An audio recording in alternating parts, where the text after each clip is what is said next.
Bonjour à tous. Je vais vous raconter mon témoignage. Moi, j'ai pas eu le privilège de grandir dans un foyer chrétien. J'ai grandi en pensant que mon père croyait en rien et avec une mère catholique. J'ai grandi comme cela. À l'âge de 6 ans, j'ai commencé à prendre des cachets pour l'hyperactivité. Puis, j'en suis devenu indépendant. À l'âge de 8 ans, les angoisses sont venues, j'avais peur de la mort.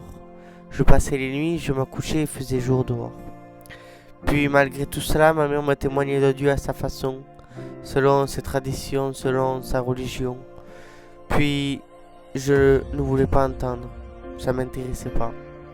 Puis j'ai grandi comme ça jusqu'à l'âge de 16 ans. Puis à l'âge de 16 ans, Dieu m'a tendu sa main à travers ma nièce et son compagnon. Ils m'ont invité à leur baptême, puis j'y étais. Là, quand je suis arrivé, j'ai ressenti une présence que j'avais jamais ressentie. Puis, il y a eu la parole qui a été prêchée. Puis là, ça m'a touché, mais je me suis pas converti non plus. Puis, à la fin du service de baptême, elle est venue me voir, ma nièce, et elle m'a dit, si tu veux, reviens demain à notre réunion, revenez. Puis là, j'y étais. Puis, c'était une réunion. Il y avait prédication, témoignage, cantique. Puis à la fin, il n'y a pas eu d'appel. Mais moi je suis rentré à moi-même et j'ai dit Seigneur, sans toi je ne peux pas continuer. Et là je lui ai demandé pardon pour tous mes péchés. Je me suis repenti et puis je lui ai dit Seigneur, je t'accepte dans ma vie. Puis là je l'ai accepté comme maître et sauveur. Et puis je lui ai donné ma jeunesse entière, ma vie entière. Puis à la fin elle est venue me voir et elle m'a dit si tu veux on viendra te chercher à chaque fois qu'il y a une réunion. Puis là je lui ai dit oui parce que j'ai vu une porte de sortie pour ma vie. Puis j'ai continué, elle est venue me chercher. Il y a eu une réunion quelques jours après. Puis c'était sur la délivrance. Puis le pasteur il a prêché sur la délivrance. Puis à la fin il a fait un appel. J'ai levé ma main, il est venu, il a prié pour moi. Mais c'est pas le pasteur qui m'a délivré. Mais Dieu à travers la prière. Les angoisses ont disparu. Les cachets ont disparu. Puis là j'ai vu que Dieu était vivant et qu'il était grand. Puisqu'il m'avait délivré de toutes ces choses que dans le monde je ne pouvais pas retirer. Puis quelques jours après j'ai acheté le Bible, j'ai commencé à lire, j'ai commencé à prier. J'ai commencé à faire des expériences avec Dieu.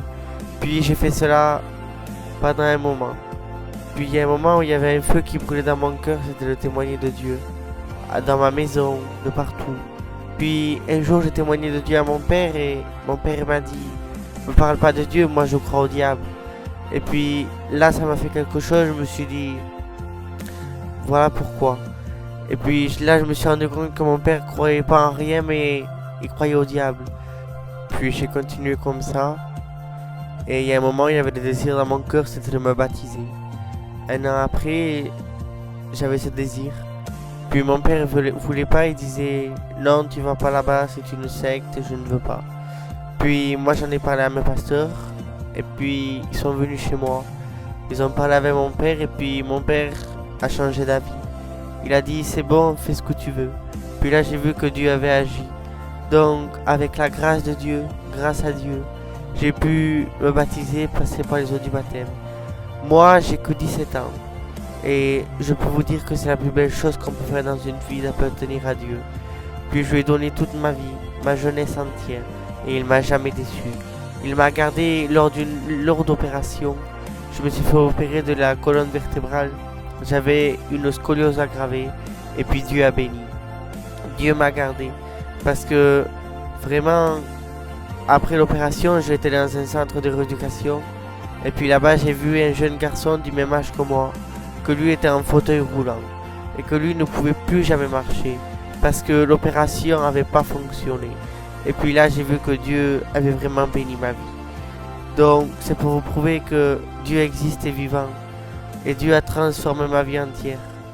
Donc, si j'ai un conseil à vous donner, donnez-lui votre vie entière, votre jeunesse, vous qui êtes jeune, et que Dieu vous bénisse pleinement.